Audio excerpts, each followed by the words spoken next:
A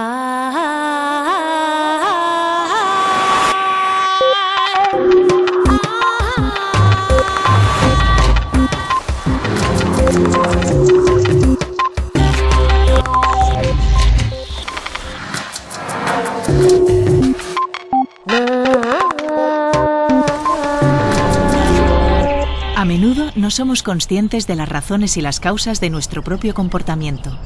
John Burke. Cuanto más averiguamos sobre la mente, más poder e importancia le damos a nuestro inconsciente. Ya no es la recóndita parte de nuestro yo, sino el veterano y sabio creador de nuestra consciencia. Ya no es el oscuro amo de nuestros sueños, sino el amable y universal encargado de nuestro comportamiento y de nuestras decisiones. Eduardo Punset discute con el psicólogo John Burke sobre el nuevo inconsciente y nos revela lo lejos que estamos de conocer las razones de nuestros actos.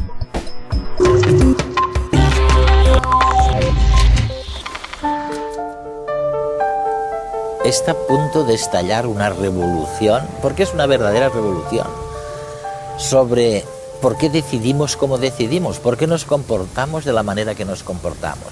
Siempre habíamos creído que el inconsciente mandaba para las pequeñas cositas. Si nos deslumbraba la luz, cerrábamos los ojos inconscientemente y poco más. Para las cosas sofisticadas, para las cosas complicadas, había que recurrir a la conciencia. Las decisiones que tomábamos para las cosas importantes eran el resultado de una actitud consciente, no de un inconsciente. Bueno, pues resulta que estábamos equivocados. Da la casualidad de que cosas importantísimas, a niveles del conocimiento muy sofisticados, las tomamos de manera inconsciente, sin saber por qué las tomamos.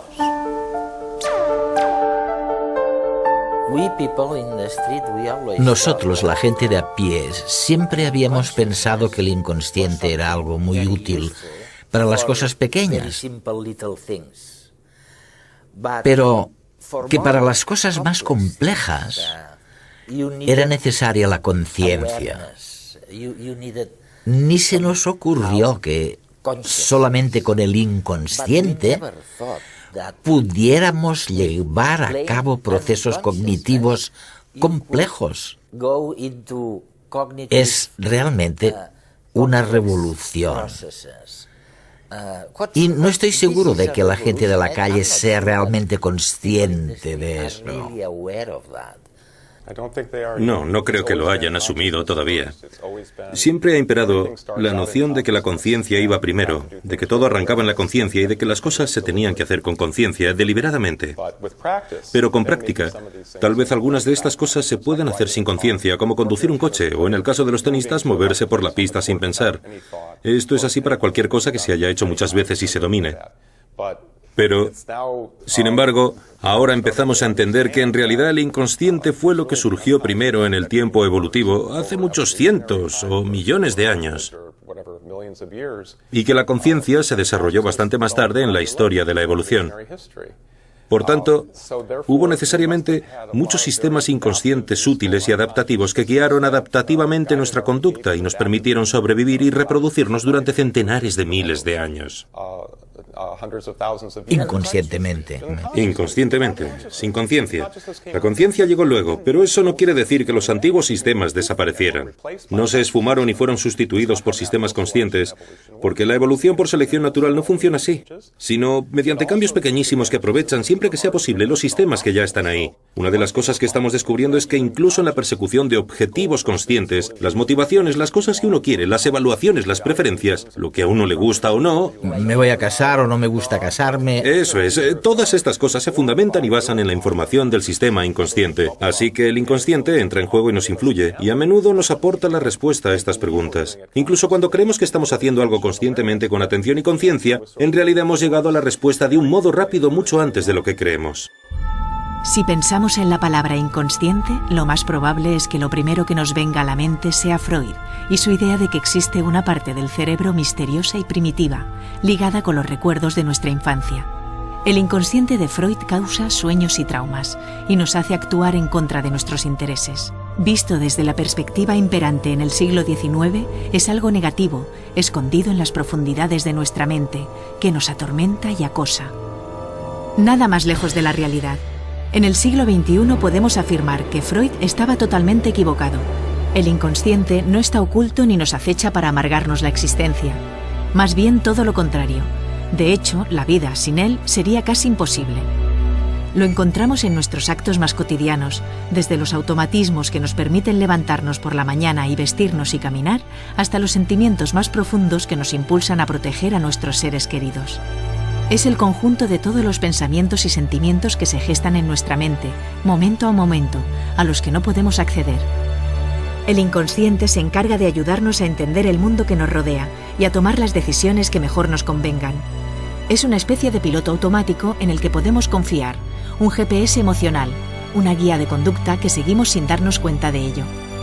Y al final resulta que la idea que tenemos de nosotros mismos, esa entidad que habitamos cada día y que llamamos yo, nuestra consciencia, no es más que el producto más sofisticado del inconsciente, la última creación de una mente compleja que apenas podemos vislumbrar. Pero entonces, ¿para qué se utiliza la conciencia? Es decir, si pudimos apañárnoslas para avanzar en la evolución durante la mayoría del tiempo, sin conciencia, ¿para qué sirve la conciencia? Oye. Es una pregunta maravillosa. De hecho, la misma con la que empecé hace 30 años. ¿Para qué sirve la conciencia? Porque por aquel entonces se le atribuía a la conciencia el mérito de todo. Se suponía que marcaba la diferencia entre nosotros y el resto de animales, que era la causante de la civilización, que gracias a ella habíamos llegado a la luna, que era la causa de todo. Pero al demostrar que hay muchas cosas complejas que se pueden realizar inconscientemente, van quedando solamente algunas que son mucho más viables como explicación de lo que hace la conciencia. Ahora se le atribuyen solamente unas pocas cosas, pero son cosas fundamentales, importantísimas. ¿Y cuáles son esas cosas? He aquí lo que se le da mejor a la conciencia, viajar en el tiempo. Gracias a la conciencia, aunque nuestros sistemas inconscientes estén ocupados abordando el presente, el ahora adaptativamente, nuestra mente tiene libertad para retomar el pasado y recordar lo que ha sucedido. O bien desplazarse al futuro y planear lo que haremos mañana, lo que prepararemos para cenar o el lugar al que iremos de vacaciones el sábado que viene. Por eso podemos atravesar la calle o hacer cualquier otra cosa mientras tanto. Así que, como el inconsciente se ocupa también y tan adaptativamente de la situación actual y nos da buenas ideas sobre lo que tenemos que hacer, no tenemos que pensar tanto y tenemos libertad para viajar en el tiempo con la mente. Pero hay que aprender a hacerlo. Vamos, remontarse al pasado o viajar al futuro no es una cosa fácil, ¿no? Es difícil.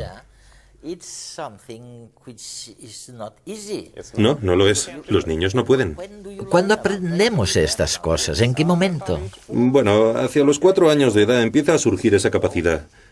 La vemos desarrollarse. En ese punto, uno puede apartarse un poco del presente, dejar de estar condicionado por el ahora y empezar a pensar en el pasado y el futuro, a recordar. A todos nos resulta difícil recordar cosas que nos pasaron antes de los 4 años. Eso es porque no tenemos la habilidad de recordar hasta los 4 años. Si tu mente fuera un ordenador, podrías decir orgulloso que tu inconsciente procesa 11 millones de bits de información a cada segundo que pasa, que llegan a través de tus 5 sentidos, y a partir de estos bits decide qué hacer ante cada situación.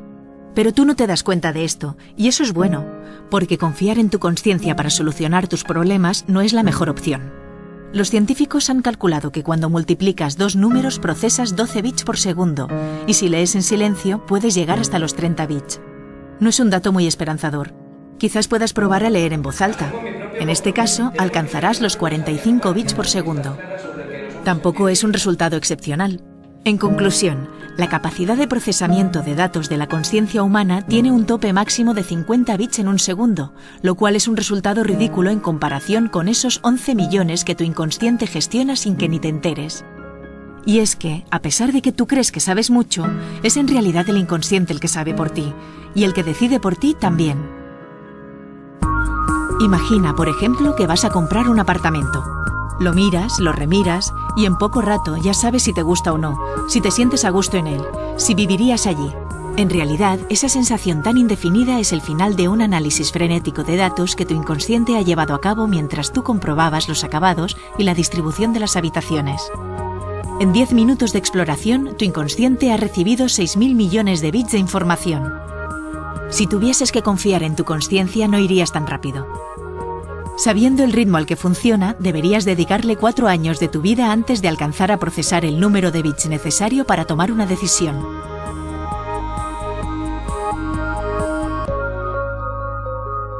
Quería preguntarte algo. Eres psicólogo y realizas muchos experimentos sobre la conciencia y el inconsciente. ¿Te encuentras a menudo con que la persona no sabe o no saben realmente los motivos por los que se comportan de la manera como se comportan? Es una pregunta muy interesante, Eduardo. Me parece que las personas creen saber lo que hacen, pero la mayoría de las veces se equivocan. A menudo se equivocan. Llegamos rápidamente a teorías sobre lo que hacemos.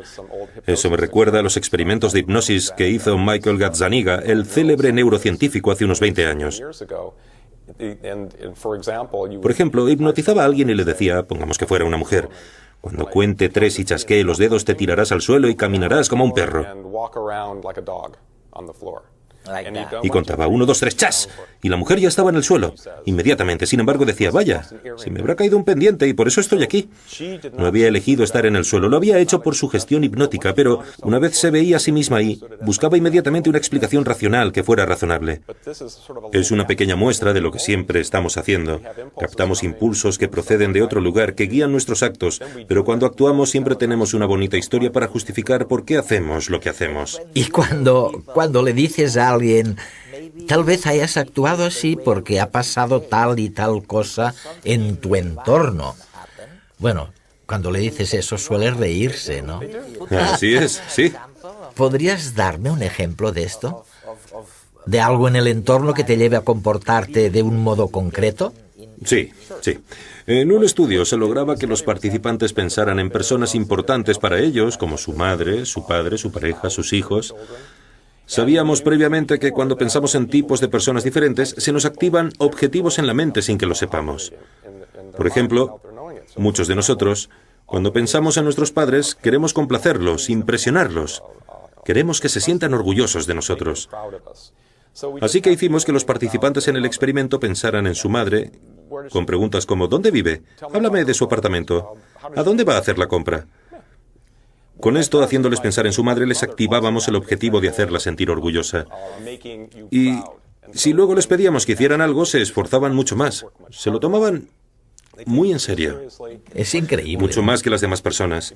En cambio, si hacíamos que pensaran en un amigo, normalmente uno quiere ayudar a sus amigos. El objetivo que tenemos respecto a nuestros amigos es ayudarlos. Si les pedíamos a los participantes que pensaran en un amigo con preguntas como ¿dónde vive? ¿Dónde coge el autobús?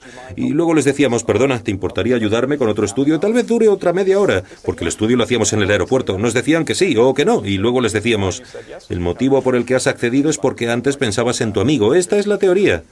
Pero se reían y decían, no, que sepas que el motivo por el que te ayudo es porque estoy aquí sentado en el aeropuerto sin nada que hacer. ¿Por qué no iba a ayudarte? Por supuesto, soy una persona a la que le gusta ayudar, por eso te he echado un cable. El caso es que inmediatamente daban con una historia para explicarlo.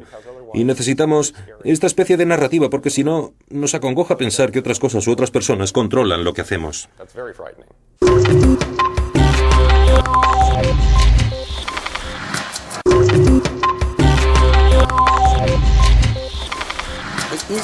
¿Es correcto pensar que el nuevo concepto de inconsciente tiene mucho más que ver con el afecto y el control de las cosas que el antiguo concepto de inconsciente? Es una nueva idea. Sí, mucho más. Antonio Damasio y otros científicos han destacado la importancia del afecto y de los sentimientos. Damasio fue realmente el primero en decir que los sentimientos son muy importantes a la hora de tomar una decisión o de elegir algo. Nos dan la respuesta correcta. Si sentimos que algo está bien o mal, lo haremos o no. Estos sentimientos vienen de algún lugar. Del inconsciente, de los sistemas que nos dicen si está bien hacer algo o no, como cuando tenemos corazonada sobre lo que estamos a punto de hacer.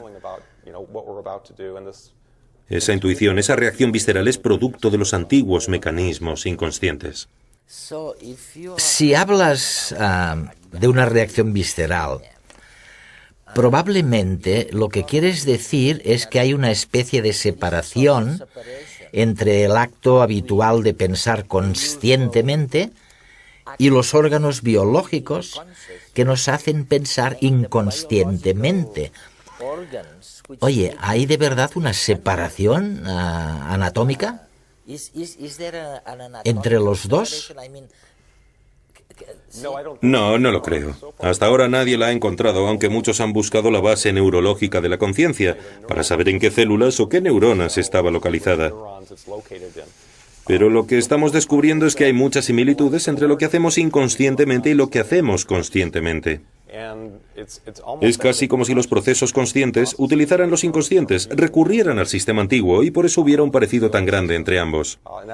No se trata de la antigua noción freudiana del inconsciente, que hablaba de un sistema totalmente diferente, con sus propias reglas y mecanismos, que interfería con la conciencia. En realidad se trata del mismo cerebro, la misma mente, que normalmente funciona inconscientemente, pero a la que se puede acceder conscientemente para hacer otra cosa distinta a lo habitual. Sin embargo, la parte consciente accede y recurre al antiguo sistema para sus propios objetivos. O sea que estás intentando convencerme de que puedo tener impresiones implícitas que no sean conscientes y que afecten mi actuación consciente, sin embargo. Tú lo has dicho, así es. ¿Y qué hay de nuestro libre albedrío, entonces? La capacidad de obrar por reflexión y elección. La libertad de ser responsable de algo. Quedaría en entredicho esta idea, ¿no?, de la libertad. ¿Lo cuestionaría la libertad? Lo más importante de esta investigación son las implicaciones que tiene para el sistema legal, para la responsabilidad personal, para la moralidad. De hecho, se está generando mucho debate ahora mismo sobre todo este tema entre los expertos, por Internet, en los blogs. ¿Qué repercusión tiene esto sobre la responsabilidad personal? ¿Y hasta qué punto tiene en cuenta el sistema judicial que a veces se trata de cosas que las personas no pretenden hacer o no querrían hacer? Es un asunto muy interesante.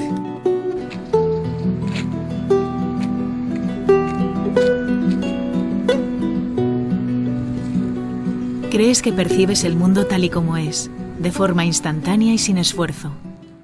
Pero lo cierto es que tus ojos no ven tan bien. En realidad, solo el centro de lo que miras frente a ti puede percibirse nítido y en color. Es tu cerebro inconsciente el que corrige estos defectos del sistema visual. El cerebro sabe que con un movimiento rápido del globo ocular puede llevar los objetos al centro del campo visual, focalizarlos y ver sus partes bien definidas. Como es él quien controla la acción, es capaz de predecir cómo cambiarán tus sensaciones visuales antes de cada movimiento y corregir los errores de la retina. Pero no acaba aquí el papel de tu inconsciente. La imagen del mundo está saltando en tu retina cada vez que cambies la dirección de tu mirada. Si pruebas a mover un ojo con un dedo, comprobarás que tu percepción de la realidad es bastante más inestable de lo que te parece cuando es tu cerebro el que dirige el movimiento. Y es que el cerebro se comporta como un editor de imágenes, dejando solo los planos buenos. Es lo mismo que cuando tomas una bebida con gas. Si no recuerdas que la botella contiene gaseosa, te sorprenderá su particular sensación en tu boca. Sin embargo, si sabes cuál es el contenido, tu cerebro preparará a tu boca para que no reaccione con sorpresa cuando reciba las burbujas de gas. De igual manera, predice y suprime algunas de tus sensaciones cotidianas poco relevantes, como cuando te tocas a ti mismo. Te está haciendo un favor, porque si fueses consciente de tu cuerpo todo el tiempo, te distraerías de otras cosas que requieren de tu atención. Esta es la razón, por ejemplo, de que no puedas hacerte cosquillas. Tu cerebro sabe cómo se moverán los dedos sobre tu piel y, por tanto, puede predecir la respuesta y suprimirla. En cambio, no puede predecir cómo se moverán los dedos de otra persona sobre ti, y por eso tu reacción es mucho más intensa cuando te tocan los otros. Tu cerebro inconsciente te prepara para que lo veas y lo sientas así. ¿Qué pasa con eso que nunca creímos que fuera cierto? La publicidad subliminal, la llaman subliminal. Decían que nos mostrarían por la tele algo que no íbamos a ver, pero cuyo mensaje nos instaría de un modo invisible a beber esto, o a hacer aquello, o a tomar un producto y no otro. creemos ahora sobre lo subliminal? ¿Hemos cambiado nuestra idea? Eso creo, pero cabe decir que no es necesario lo subliminal para lograr que algo influya en la gente sin saberlo. Te daré un ejemplo. Uno de los factores que contribuyen al problema de la obesidad, por lo menos en Estados Unidos, donde verdaderamente es un problema, son los anuncios de alimentos, especialmente para niños. Pero también para adultos. Hicimos un estudio el año pasado que publicamos en verano y que demostraba que... Bueno, ¿qué pasaba si le ponías a la gente un fragmento de una comedia con Jim Carrey, por ejemplo, durante 5 minutos? Y entre medio les ponías anuncios de McDonald's o de comida rápida como si fuera cualquier otro programa de televisión. O bien no ponías anuncios. Les pedimos a la gente que mirara la televisión y les dimos un bol lleno de galletas saladas o de algo para picar. Pues resulta que si había anuncios de comida, comían un 45% más. Eso es muchísimo. Imagina que estás en casa comiendo y mirando la tele. Estos anuncios te hacen comer un 50% más de lo que comerías normalmente, día tras día, día tras día. Y sin ser consciente de ello. Funciona con los niños igual que con los adultos. No tienen ni idea de lo que les hace comer más. Sin embargo, la hamburguesa del McDonald's está ahí. Y se ve perfectamente, no es subliminal. Ni lo son las patatas fritas o lo que sea del anuncio. Está ahí y te lleva a comer más. La gente no lo cree y por tanto no se protege ni defiende contra ello. Así que lo subliminal funciona. Pero tiene un efecto tan débil que ¿quién lo necesita? ¿Para qué? Pudiendo utilizar el efecto grande y fuerte de lo superliminal, que funciona todavía mejor. Y bueno, digamos entonces que ha cambiado el concepto que teníamos de lo subliminal, ¿no? Sí, se ha vuelto mucho más potente, porque abarca todos los efectos de los que no somos conscientes, no solamente los que no podemos ver. John, si estamos tan conectados al mundo exterior, si estamos tan abiertos, ¿tiene sentido seguir hablando sobre las distintas naturalezas del ser humano? Algunas personas, como sabes, especialmente en Occidente, incluso algunos científicos, creen que somos fundamentalmente malos, los humanos, digo. En cambio, otros piensan que somos buenos por naturaleza. ¿Tiene algún sentido este argumento? No se trata de que las personas sean fundamentalmente buenas o malas, sino que la respuesta, y esto lo han estudiado en el departamento de Josh Green en Harvard, es que algunas personas son buenas y otras son malas. Es una idea intrigante y solamente hay un estudio en ese sentido, pero lo que demostró es lo siguiente. Se le daba a las personas la oportunidad de hacer trampas para ganar dinero sin posibilidad de que las atraparan. Los participantes obtenían dinero si acertaban en el juego de cara o cruz, pero se les pedía que tras ver el resultado ellos mismos dijeran si lo habían adivinado o no. En caso afirmativo conseguían el dinero. Un 50% tenía razón, eran personas sinceras que decían la verdad. El 50% había acertado, pero había otras personas que decían haber acertado el 90 o el 95%, y eso no es posible. Así que algunos estaban mintiendo, pero eran personas diferentes. Y se demostró que a una persona deshonesta le resultaba difícil ser sincera, le costaba más, midieron lo que sucedía en su cerebro, mientras que a las personas honradas les costaba más esfuerzo hacer algo deshonesto. Por tanto, se llegó a la conclusión de que no es que todo el mundo sea honesto y tenga dificultades para ser deshonesto, ni que todo el mundo sea deshonesto y le cueste ser honesto, sino que en realidad algunas personas son honestas por naturaleza y otras son deshonestas.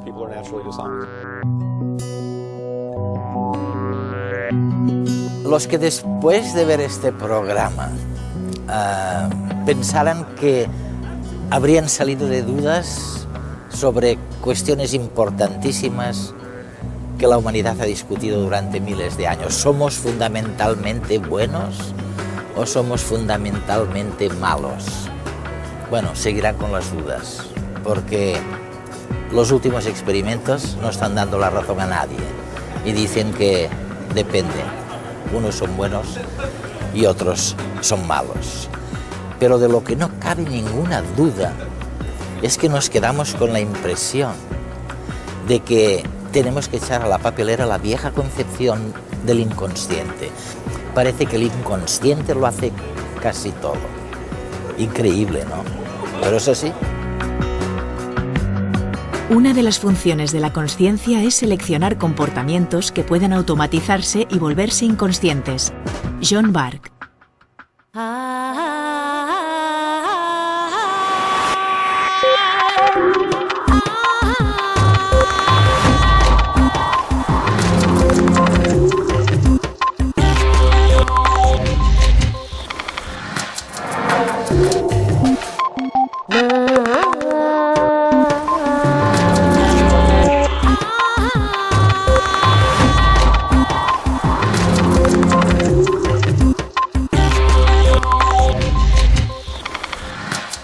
Gracias.